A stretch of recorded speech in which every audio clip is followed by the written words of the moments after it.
Genetics. Genetics एक ऐसा subject है जिसमें कि हम ये स्टडी करते हैं कि साइंस क्या है किसी इनहेरिटेबल कैरेक्टर का पास ऑन होने का। मतलब we will study the scientific basis of the process of the transmission of characters. Okay, and इसमें ग्रेजर जॉन मेंडल, ये इन्होंने बहुत बड़ी भूमिका निभाई है, इसलिए इन्हें फादर ऑफ जेनेटिक्स भी कहा गया है। तो हम ये समझेंगे कि इन्होंने ऐसा क्या काम किया, कैसे इन्होंने खोजा वो प्रोसेस जिसके थ्रू कैरेक्टर्स इनहेरिटेड होते हैं। तो सबसे पहले इन्होंने क्या किया, एक्चुअली इन्होंने एक पी प्लांट लिया और उस पे इन्होंने रिसर्च करना शुरू कर दिया। ठीक है, ये एक मॉन्क थे जिनके पास काफ़ी ज़मीन था, अ, और उन्होंने उसमें क्या किया, उस खाली ज़मीन पे बहुत सारे पी प्लांट लगा दिए और वो पी प्लांट जो है उसी पे उन्होंने रिसर्च करना शुरू कर दिया। ठीक है, तो कैसे इनके पास इतना सारा डाटा आ गया, कैसे इन्होंने एक लॉज दो तीन लॉज को डिफाइन कर दिया इतना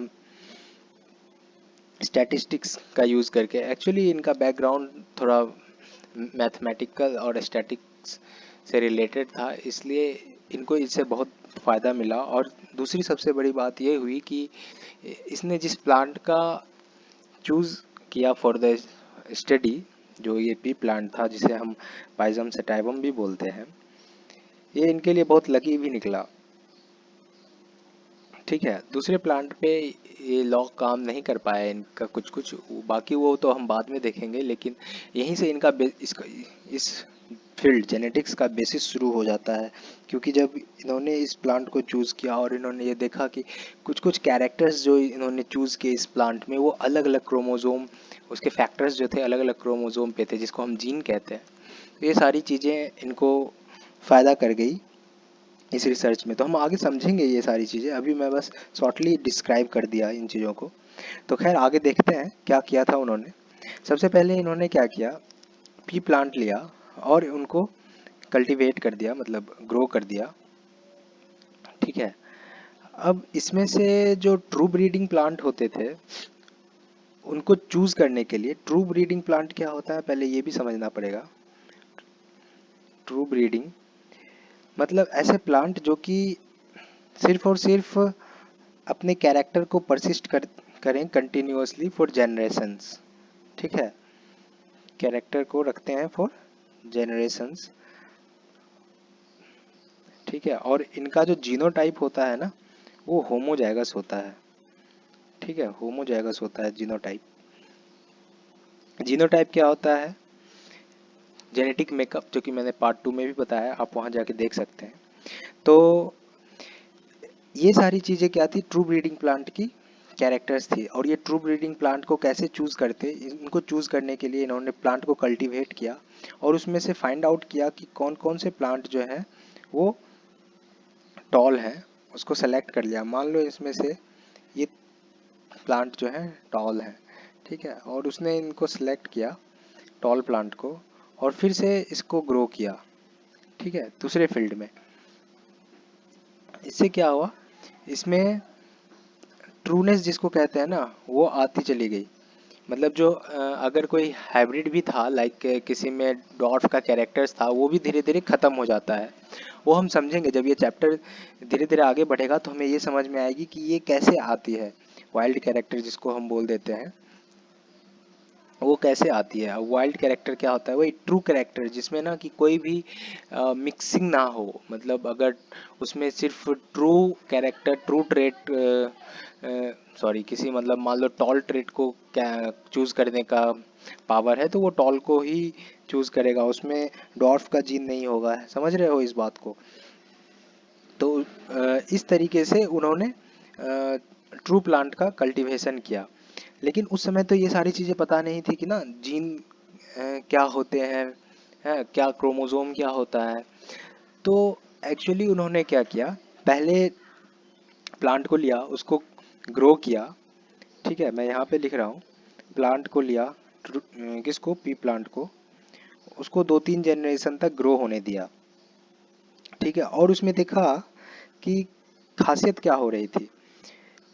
खासियत ये थी कि जो प्लांट, उसमें से दो तरह के प्लांट निकल के आए उनके पास, दो ग्रुप में। एक प्लांट जो है वो डॉर्फ था और वो कंटिन्यूअसली डॉर्फ ही रहा बहुत सारे जनरेशन तक। तो इन्होंने उनको चूज कर लिया और बोल दिया कि ये जो है ट्रू डॉर्फ प्लांट होंगे। डॉर्फ मतलब छोटे हाइट के, ठीक है। और उसमें से कुछ प्लांट ऐसे थे जो टॉल ही रहते थे हमेशा, उसके बच्चे भी टॉल होते थे। तो 3-4 जनरेशन तक इसने देखा कि हाँ भाई टॉल ही हो रहा है, तो इन्होंने क्या किया, टॉल, इनका कैरेक्टर का नाम टॉल दे दिया कि ये प्लांट जो है टॉल होंगे, ठीक है। और इस तरीके से इन्होंने ट्रू ब्रीडिंग प्लांट को चूज कर लिया कि भाई ये सिर्फ टॉल ही होंगे और ये सिर्फ डॉर्फ ही होंगे। अगर ऐसा चीज मिल जाए कि पता चल जाए कि ये सिर्फ टॉल ही हो रहे हैं, ये सिर्फ डॉर्फ ही हो रहे हैं कंटिन्यूअसली 4-5 जनरेशन तक, तो हम ये समझ लेते हैं कि वो ट्रू है, इसमें कोई मिक्सिंग नहीं है। समझ रहे हो, वाइल्ड है, इसमें कोई मिक्सिंग नहीं है। तो यहाँ तक हमारी चीज क्लियर हो जाती है, प्लांट चूज करने की क्राइटेरिया खत्म हो जाती है। जैसे ही उन्होंने प्लांट चूज कर लिया कि ट्रू प्लांट ये है, डॉर्फ प्लांट ये है, फिर उन्होंने क्या किया आगे, इन दोनों प्लांट को, टॉल प्लांट को और ड्वार्फ प्लांट को, दोनों को क्रॉस करवा दिया। क्रॉसिंग समझते हैं ना, आपस में रिप्रोड्यूस करवा दिया, ठीक है। कैसे करवाया रिप्रोड्यूस, इसके पीछे एक टेक्निक है, वो मैं अभी बता देता हूँ 5 मिनट के अंदर। पहले हम ये समझेंगे कि इन्होंने जब ट्रू टॉल प्लांट चूज कर लिया और डॉर्फ प्लांट चूज कर लिया, जो कि दोनों टॉल दोनों ट्रू थे, वाइल्ड थे, इन दोनों में क्रॉसिंग करवाया। क्रॉसिंग करवाने से क्या हुआ, इसने देखा कि नेक्स्ट जनरेशन में टॉल प्लांट भी आए और डॉर्फ प्लांट भी आए, ठीक है। लेकिन ये जो बात हो रही है ना, टॉल प्लांट और डॉर्फ प्लांट, ये एक जनरेशन को स्किप करके आया। मतलब कि जैसे टॉल प्लांट होगा, ठीक है, और डॉर्फ प्लांट होगा, दोनों जब ट्रू थे और दोनों में जब रिप्रोडक्शन हुआ, तो जो फर्स्ट प्रोजेनी आई उसमें क्या हुआ, सारे के सारे टॉल ही रह गए, ठीक है। मतलब पहला जनरेशन जो हुआ उसमें सारे के सारे टॉल थे, लेकिन जब इन्हीं सारे टॉल प्लांट को खुद में सेल्फिंग कराया गया, तो क्या हो गया, बच्चे जो हो गए सेकेंड जनरेशन जिसको हम बोलेंगे, वो जो है उसमें टॉल भी आ गया और ड्वार्फ भी आ गया। तो मेंडल को थोड़ा सा ये चीज खटका कि भाई पहले जनरेशन में सिर्फ और सिर्फ टॉल प्लांट थे, और अब क्या हो गया कि जब उसी प्लांट को सिर्फ मैंने सेल्फिंग कराई, दूसरे डॉर्फ प्लांट से क्रॉस नहीं कराया, तो जो नेक्स्ट जनरेशन में जो बच्चा है वो सारे के सारे टॉल नहीं रहे, बल्कि उसमें कुछ प्लांट डॉर्फ भी हो गए। तो ये चीज इसको लगा मेंडल को कि हाँ भाई कोई फैक्टर है, कोई रीजन है जिसके वजह से ऐसा हुआ है, अदरवाइज ऐसा नहीं होता। सारे के सारे अगर टॉल हैं तो आने वाले जनरेशन में भी बच्चे टॉल ही होने चाहिए थे, लेकिन ये डॉर्फ क्यों हो गए। फिर इसने सोचा कि हाँ, मैंने शुरू में टॉल प्लांट को डॉर्फ से क्रॉस कराया था, इसलिए जब हो सकता है कि डॉर्फ का कोई फैक्टर जो है उस टॉल प्लांट में, फर्स्ट जनरेशन के टॉल प्लांट में रह गया, जो कि पास ऑन हुआ सेल्फिंग कराने पे, ठीक है। तो इस चीज को समझने के लिए पहले हम ये समझ लेते हैं कि मेंडल ने ये प्रोसीजर किया कैसे और इस प्रोसीजर को कहते क्या है, ठीक है। मेंडल ने ये जो प्रोसीजर किया उसको कहते हैं हाइब्रिडाइजेशन टेक्निक, ठीक है। हाइब्रिडाइजेशन टेक्निक कैसे किया अभी समझ में आ जाएगा।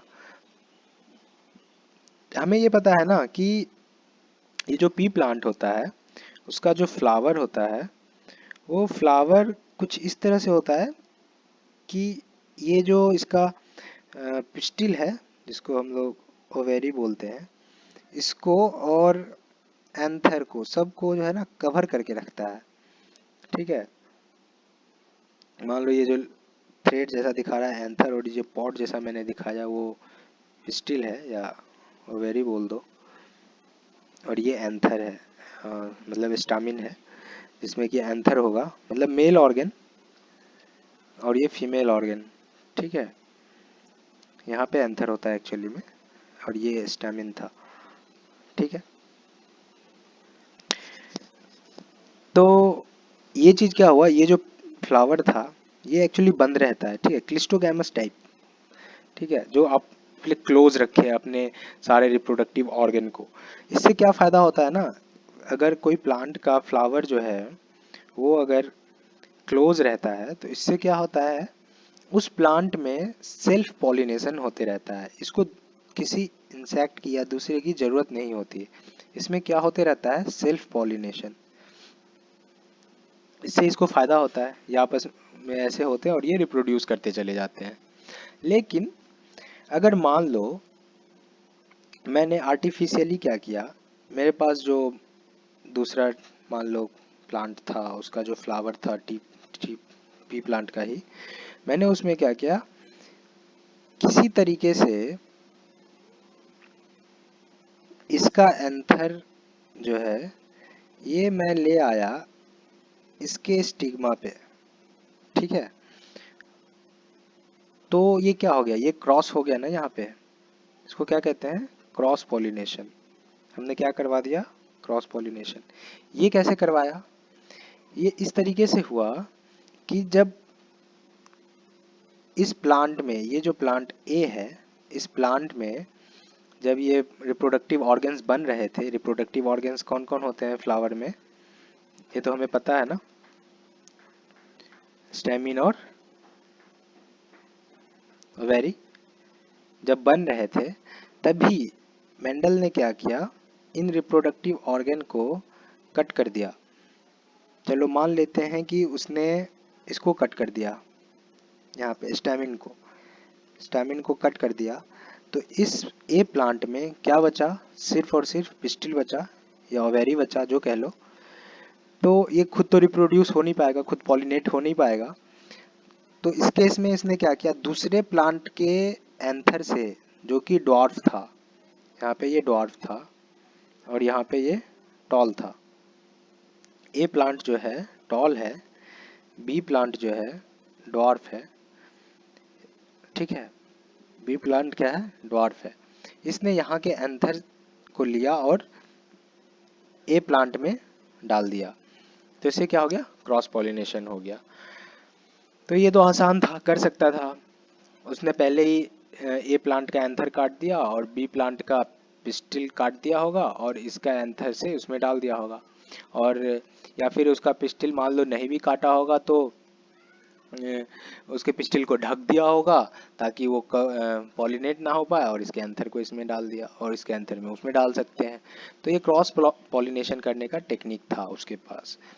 मतलब एक ऑर्गन को हटा दो और दूसरे प्लांट के ऑर्गन से उस गैमिट को ले आओ और इसमें फ्यूज करवा दो, पॉलिनेट करवा दो।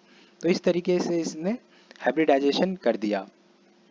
तो अब क्या हो गया, इस केस से हम ये क्या समझते हैं कि मेंडल ने क्या किया, टॉल प्लांट में डॉर्फ प्लांट का गैमेट को डाल दिया। यानी कि टॉल प्लांट का जो कैरेक्टर्स था अब डॉर्फ प्लांट के कैरेक्टर से मिक्स हो गए।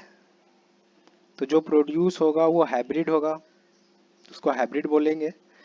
और वो जो हाइब्रिड थे वो सारे के सारे फर्स्ट जनरेशन में, मतलब जस्ट फर्स्ट जनरेशन किसको बोलते हैं, मान लो ये पेरेंट है, पेरेंट से जो फर्स्ट बेबी होते हैं, मतलब फर्स्ट टाइम में जो बेबी होते हैं, बेबीज सारे बच्चे जो भी होते हैं वो सब F1 जनरेशन होंगे। अब ये बच्चे फिर मान लो रिप्रोड्यूस करेंगे तो वो जो जनरेशन आएगा वो F2 जनरेशन होगा। ठीक है, तो ग्रैंड बेबीज बोल सकते हो पेरेंट के कंपैरिजन में, जो होंगे वो F2 जनरेशन होंगे। तो लेकिन फर्स्ट जो जनरेशन हुआ F1 बोल दो या फिलियल वन जनरेशन बोलते हैं, इसको हम क्या बोलते हैं, सारे के सारे टॉल ही आ गए। ठीक है, तो ये भी थोड़ा सा आश्चर्य लगा मेंडल को कि भाई टॉल प्लांट थे, उसमें मैंने डॉर्फ का कैरेक्टर्स डाला तो था लेकिन सारे के सारे क्या रह गए, टॉल ही रह गए। तो इस चीज से उसे थोड़ा सा धक्का लगा। फिर सोचा कि नहीं चलो कुछ और आगे करके देखते हैं। उसने क्या किया, इस बार इसी टॉल प्लांट को आगे फर्दर सेल्फिंग के लिए छोड़ दिया। सेल्फिंग क्या होता है? खुद ही पॉलिनेट करने के लिए, सेल्फ पॉलिनेशन। इस बार इसने हाइब्रिडाइजेशन टेक्निक नहीं लगाई। क्या किया? हाइब्रिडाइजेशन टेक्निक नहीं लगाया। तो ये जो जनरेशन में जो बच्चे आए इस बार, जिसको हम फिलियल 2 बोलेंगे, सेकेंड जनरेशन बोलेंगे एक्चुअली में, वो बच्चे जो थे क्या हो गए? सारे के सारे टॉल नहीं रह के कुछ टॉल हुए और कुछ डॉर्फ रह गए। ठीक है, यहाँ तक बात क्लियर हुई? मतलब जो सेकेंड जनरेशन में जो बच्चे आए उसमें टॉल भी थे और डॉर्फ भी थे कुछ। तो मेंडल को थोड़ा सा ये बात समझ में आया कि हाँ, ये हो सकता है कि कैरेक्टर्स जो थे वो फर्स्ट जनरेशन में छिपे रह गए और सेकेंड जनरेशन में फिर उभर के आए। ठीक है, सेकेंड जनरेशन में वो एक्सप्रेस हुए। ठीक, तो हम ये समझ सकते हैं कि जरूर कोई ना कोई फैक्टर होगा, जो मेंडल को भी समझ में आया कि कोई फैक्टर था जो कि ऐसा कॉज कर रहा था।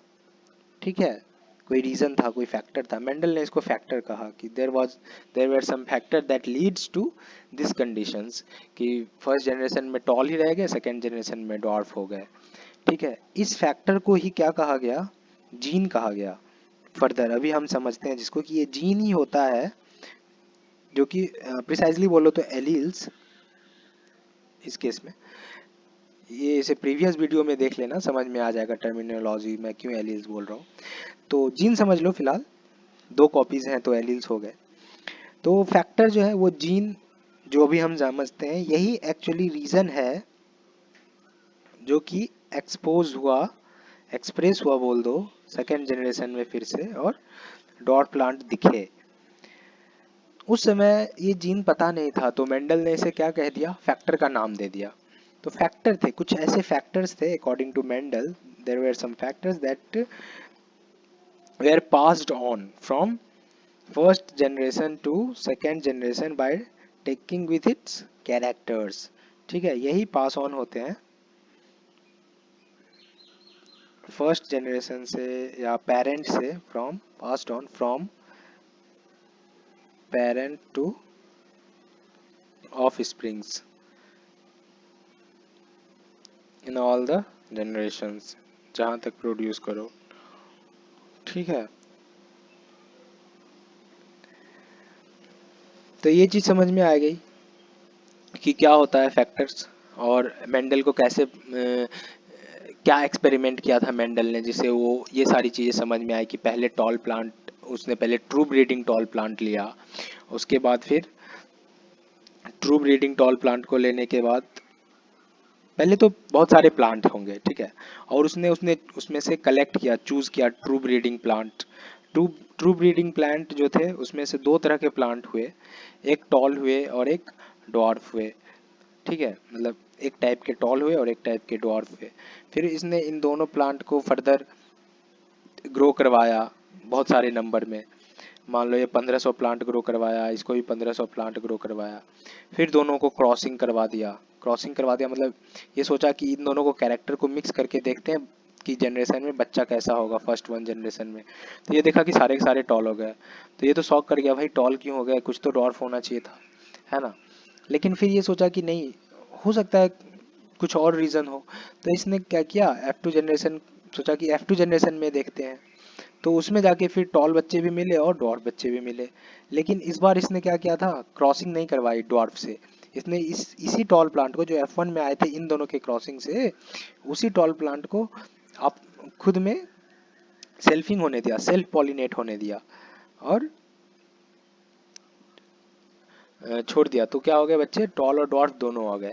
सेल्फ पॉलिनेट होने के लिए कैसे, मतलब हमें कुछ नहीं करना, प्लांट जो ग्रो हुए उसको छोड़ देना है। क्योंकि प्लांट कैसा था, क्लिस्टोगैमस, मतलब ये कवर करके रखता था ना एंथर और स्टिग्मा को। तो क्या होंगे, अगर कवर करके रखेगा तो अपने आप सेल्फ पॉलिनेट कर देंगे ये। ठीक है, तो अपने आप फिर जो नेक्स्ट जनरेशन का सीड आएगा वो फिर उसको जब ग्रो करेंगे तो हमें पता चल जाएगा कि प्लांट कैसे आए। तो प्लांट आए टॉल और डॉर्फ, तो मेंडल ने कंक्लूड कर लिया कि हाँ भाई फैक्टर्स हैं कुछ। तो इससे मेंडल ने कुछ और भी चीज कंक्लूड किया कि फैक्टर्स जो होते हैं वो तो पास तो होते ही हैं, लेकिन कुछ फैक्टर्स जो है ना वो डोमिनेटिंग होते हैं, ठीक है, और कुछ फैक्टर्स रिसेसिव होते हैं। जो कि अगर डोमिनेटिंग है, देखो अगर वो डोमिनेटिंग होते तो वो क्या होते, एक्सप्रेस होते, हम ये जानते हैं, और रिसेसिव होते तो एक्सप्रेस नहीं हो पाते। तो वो मेंडल ने ये कंक्लूड किया कि जो डोमिनेटिंग कैरेक्टर्स थे ना वो F1 जनरेशन में प्रेजेंट थे, ठीक है, और रिसेसिव को एक्सप्रेस नहीं होने दिया, इसीलिए सारे ऑर्गेनिज्म जो हुए, सारे प्लांट जो हुए वो टॉल रह गए। और उसने ये भी कंक्लूड किया कि चूंकि नेक्स्ट जनरेशन में प्लांट टॉल भी हुए, डॉर्फ भी हुए, इसका ये मतलब है कि जिस फैक्टर के वजह से प्लांट टॉल या डॉर्फ हो रहे हैं, वो फैक्टर जो है बाद में क्या हो रहा है, सेग्रीगेट भी हो रहा है, सेपरेट भी हो रहा है। भले ही वो एक बार एक साथ हो गए, और जब साथ में थे तो मान लो कोई रिसेसिव रह गया, कोई डोमिनेंट रह गया, लेकिन जब फर्दर फिर रिप्रोडक्शन हुआ तो वो कैरेक्टर्स जो थे, वो फैक्टर्स जो थे, फैक्टर्स की वजह से जो कैरेक्टर आते हैं वो फैक्टर्स जो थे वो सेग्रीगेट हुए, वो अलग अलग हुए। सेग्रीगेट मतलब सेपरेट होना, वो सेपरेट हुए और फिर अलग अलग प्लांट में शो हुए। तो उसने क्या किया, इस बेसिस पे दो प्रिंसिपल बना दिए, एक प्रिंसिपल ऑफ डोमिनेंस और एक बना दिया प्रिंसिपल ऑफ सेग्रीगेशन, ठीक है। तो प्रिंसिपल ऑफ सेग्रीगेशन और डोमिनेंस, ये दो प्रिंसिपल बनाया। फिर ये दोनों प्रिंसिपल जो इसने बनाया, इसको देखने के लिए, इसने समझाने के लिए एक्चुअली एक क्रॉस करके दिखाया लोगों को, जिसको हम लोग मोनो हाइब्रिड क्रॉस करते हैं। ये दो प्रिंसिपल को समझाने के लिए कौन सा क्रॉस कराया, मोनो हाइब्रिड क्रॉस कराया, ठीक है, लोगों को समझाने के लिए कि समझ जाए। लेकिन प्रिंस मेंडल जो था एक्चुअली काफ़ी टैलेंटेड था, तो सिर्फ एक या दो, ये दो प्रिंसिपल नहीं थे, उसके तीसरे प्रिंसिपल भी उसने डिफाइन कर दिया था कि ये जो कैरेक्टर्स जो पास ऑन हो रहे हैं ना, यहाँ पे जो हम यहाँ देख रहे हैं, जो कैरेक्टर्स पास ऑन हो रहे हैं, यहाँ से टॉलनेस आ रहा है, टॉलनेस डॉटनेस फिर कंटिन्यूअस हो गया इस जनरेशन से, मतलब पेरेंट के पास टॉलनेस था, डॉटनेस दोनों था। तो F1 जनरेशन में टॉलनेस रहा सिर्फ, और F2 में टॉलनेस और डॉटनेस दोनों आ गए, मतलब कैरेक्टर्स जो हैं वो पास हो गए, पास ऑन हुए और एक्सपोज भी हुए। तो मेंडल ने ये भी सोचा कि अगर दो तीन कैरेक्टर एक साथ लेके स्टडी किया जाता, दो कैरेक्टर, तो क्या होता। और जब उसने वो स्टडी किया था ना, तो उसे ये पता चला कि कैरेक्टर्स जो होते हैं एक दूसरे पे डिपेंडेंट भी नहीं होते, ठीक है, और वो इंडिपेंडेंटली असॉर्ट हो जाते हैं। वो फैक्टर्स जिसके वजह से वो कैरेक्टर देख रहे थे, वो फैक्टर्स खुद स्वयं में अलग, दूसरे पे डिपेंडेंट ना होके खुद ही अलग अलग होके एक्सप्रेस हो सकते हैं। तो ये खैर हम और डिटेल में समझेंगे, अभी तो मैंने बस सिर्फ बेसिक्स बताया, ठीक है, इसे हम आगे और समझेंगे। अभी हम इतना समझते हैं कि मेंडल ने जो एक्सप्लेनेशन दिया फर्स्ट जनरेशन को समझने, मतलब प्रिंसिपल ऑफ डोमिनेंस और सेग्रीगेशन को समझने के लिए, वो था मोनो हाइब्रिड क्रॉस, ठीक है। और ये मोनो हाइब्रिड क्रॉस क्या था, ये नाम से पता चलता है मोनो हाइब्रिड क्रॉस। ये एक्चुअली में नाम देखो ना, मोनो मतलब क्या होता है, सिंगल, हाइब्रिड मिक्सिंग, क्रॉस तो समझ रहे हो, क्रॉसिंग कर रहे हैं दो कैरेक्टर्स का, ठीक है। तो मोनो हाइब्रिड क्रॉस को मेंडल ने इस तरह से समझाया, इसने जो प्लांट लिया था, मान लो टॉल, एक टॉल प्लांट लिया था, मैं यहाँ बस थोड़ा सा डायग्राम दिखा देता हूँ, डायग्राम से थोड़ा ज़्यादा समझ में आता है। और एक शॉर्ट प्लांट लिया था, मान लो इसको मैं ऐसे दिखा देता हूँ, ठीक है। तो टॉल प्लांट को इसने कैपिटल टी से मान लो शो किया, क्योंकि कोई फैक्टर था, उस फैक्टर को रिप्रेजेंट करने के लिए कि सम देयर आर सम फैक्टर, और उस फैक्टर को शो करने के लिए इसने टॉलनेस को टी से शो किया और डॉर्फनेस को स्मॉल टी से शो किया, क्योंकि ये डॉर्फनेस है तो इसने स्मॉल टी से इसको शो किया, और टॉलनेस को कैपिटल टी से शो किया। ठीक है, और चूंकि ये दोनों ट्रू ब्रीडिंग थे इसलिए देखो इसमें कोई मिक्सिंग नहीं है, दोनों कैपिटल टी हैं, इसमें भी ट्रू है तो दोनों स्मॉल टी हैं। तो ये चीज़ इसको पता था कि ये ट्रू ब्रीडिंग है, इसलिए इसने फैक्टर को सेम रखा है इसमें दोनों के लिए। अब ये दोनों फैक्टर मतलब ये दोनों प्लांट जो है, ये जिस फैक्टर जिस कैरेक्टर को लेके पैदा हुआ है, अब ये प्लांट को इसने मिक्स कराना था, प्लांट के दोनों कैरेक्टर को मिक्स कराना था। तो मिक्स कैसे कराते हैं, रिप्रोड्यूस कैसे कराते हैं, गैमेट से रिप्रोडक्शन होता है। तो पहले इस प्लांट का गैमेट तैयार करना था। गैमेट तैयार कैसे करेंगे, ये लिया गैमेट, यहाँ से गैमेट बनाया, पहले इससे भी गैमेट बनाया। गैमेट क्या होता है भाई, गैमेट हैप्लॉइड सेल होता है। प्लांट जो थे ये क्या थे, डिप्लॉइड सेल थे। डिप्लॉइड सेल में ये दोनों कैरेक्टर्स था, मतलब ये फैक्टर्स था। तो डिप्लॉइड सेल में क्या होंगे, दो सेट ऑफ फैक्टर होंगे, तो 2n जो इसको रिप्रेजेंट करते हैं। एक ही फैक्टर के दो दो सेट होंगे, तो अगर स्मॉल टी लिखा इसलिए मैंने 2t लिखा, क्योंकि एक ही फैक्टर के दो सेट होंगे, किसमें, डिप्लॉइड सेल में, इसलिए यहाँ पे टी करके शो किया है, स्मॉल टी। उसी तरह यहाँ पे भी देखो कैपिटल टी करके शो किया है। ठीक है, ये भी डिप्लॉयड है, इसलिए अब जब गैमेट बनेगा तो वो हैप्लॉइड बनेगा ना, तो हैप्लॉइड बनेगा, इसलिए हमें फैक्टर को कैसे शो करना पड़ेगा, बता दो, गुड, सिंगल टी से। ठीक है, यहाँ पे मान लो सिंगल टी होगा और यहाँ पे सिंगल टी होगा, तो वो गैमेट हो गया। समझ रहे हो, तो अब ये जो दोनों गैमेट होंगे जब आपस में फ्यूज करेंगे तो क्या बनाएंगे, जायगोट बनाएंगे, पक्का यस। और ये जायगोट क्या होता है, डायहाइब्रिड होता है। जायगोट क्या होता है, डायहाइब्रिड होता है। ठीक है, डायहाइब्रिड बोल रहा हूँ, समझ रहे हो इस बात को, डिप्लॉयड बोलते हैं इसे। डिप्लॉयड मतलब दो सेट ऑफ फैक्टर्स आ गए, टू कॉपीज ऑफ फैक्टर बोल दो, या टू सेट ऑफ फैक्टर बोल दो, टू सेट ऑफ जीन बोल दो, टू सेट ऑफ क्रोमोसोम बोल दो।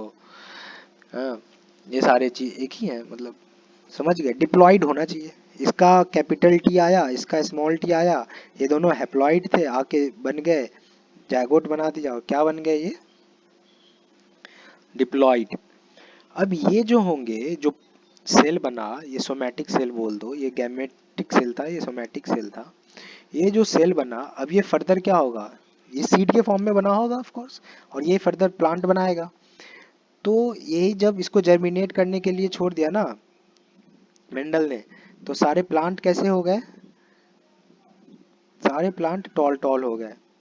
जब यहाँ पे ये सीड है, जो मान लो मैं ऐसे दिखा दे रहा हूँ,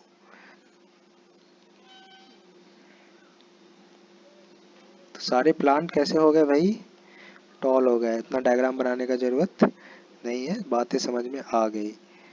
ठीक है, सारे प्लांट टॉल हो गए। तो मेंडल को समझ में आ गया कि हाँ, जो फैक्टर्स है वही कॉज कर रहा है ये टॉलनेस को। तो ये सारे चूंकि टॉल थे तो मैं टॉल लिख देता हूँ यहाँ पे।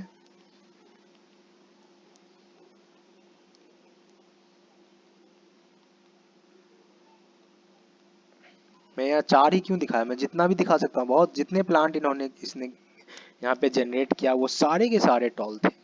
ठीक है, तो ये सारे अगर टॉल थे तो इसको ये बात तो समझ में आई कि मिक्सिंग करने से कोई एक कैरेक्टर जो था, मिक्सिंग करने से कोई एक फैक्टर जो था, उस वो फैक्टर जो था डोमिनेटिंग था, और उसी के वजह से कोई दूसरा फैक्टर जो है वो एक्सप्रेस नहीं हुआ। जो दूसरा फैक्टर जिसके बारे में मैं बात कर रहा हूँ, दूसरा वो क्या है, वो डॉर्फ के बारे में मैं बात कर रहा हूँ। और जो जिसके बारे में बोल रहा हूँ जो ज़्यादा एक्सप्रेसिव था, जो डोमिनेटिंग था, वो किसके बारे में बात कर रहा हूँ, वो मैं बात कर रहा हूँ टॉल फैक्टर के बारे में।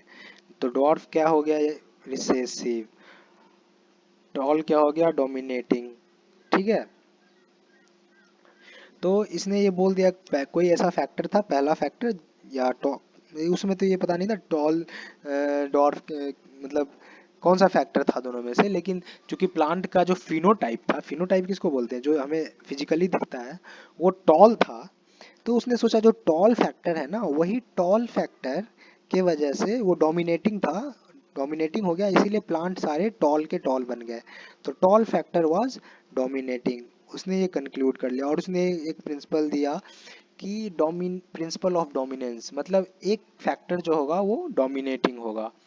तो मोनोहाइब्रिड क्रॉस से ये पता चल गया कि फैक्टर डोमिनेटिंग होंगे, एक फैक्टर, और वो एक्सप्रेसिव हो गए।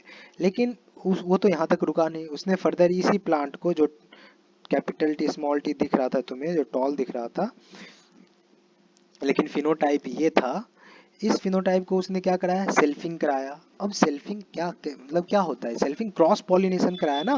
क्रॉस पॉलिनेशन में क्या होता है भाई, इसने क्रॉस पॉलिनेशन कराया है बस। सेल्फिंग मतलब क्या होता है, सेल्फ पॉलिनेशन, ठीक है।